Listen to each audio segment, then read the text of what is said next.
Dial 112 वर मर्डरची खोटी माहिती, दर्यापूर पोलिसांची तात्काळ धाव, युवक ताब्यात.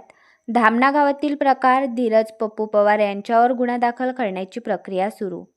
दर्यापूर पोलीस स्टेशन हद्दीतील ग्राम धामणा येथून डायल 112 वर एका अज्ञात इसमाने फोन करून सदर ठिकाणी मर्डर झाल्याची खोटी माहिती दिल्याने पोलिसांची चांगलीच धावपळ उडाली. घटनेची माहिती मिळताच दर्यापूर पोलीस स्टेशनचे ठाणेदार अजित राठोड यांनी घटनेचे गांभीर्य ओळखून पोलीस ताफ्यासह तात्काळ धामणा गावाकडे रवाना झाले.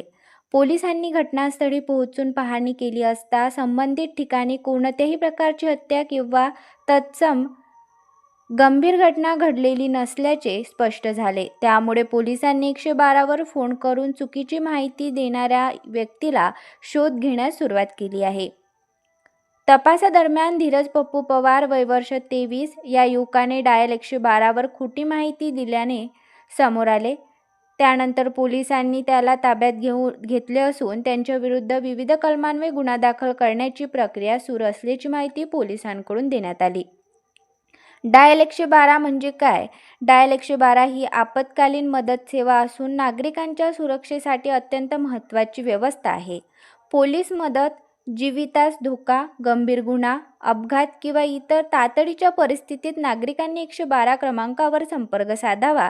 नागरिकांकडून मिळालेल्या माहितीच्या आधारे संबंधित यंत्रणेला तातडीने घटनास्थळी पाठविण्याची कारवाई केली जाते.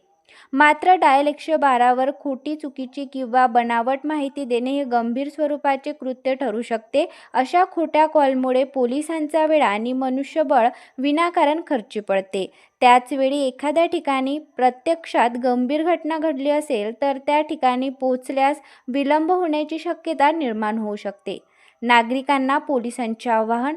डायल 112 ही नागरिकांच्या सुरक्षा किंवा तातडीच्या मदतीसाठी उपलब्ध करून देण्यात आलेली सुविधा आहे.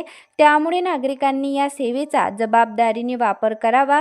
कोणतीही वास्तविक आपत्कालीन परिस्थिती उद्भवल्यास तात्काळ 112 वर माहिती द्यावी. मात्र केवळ गंमत, गैरसमज, अफवा किंवा एखाद्याला त्रास देण्याच्या उद्देशाने खोटी माहिती देऊ नये.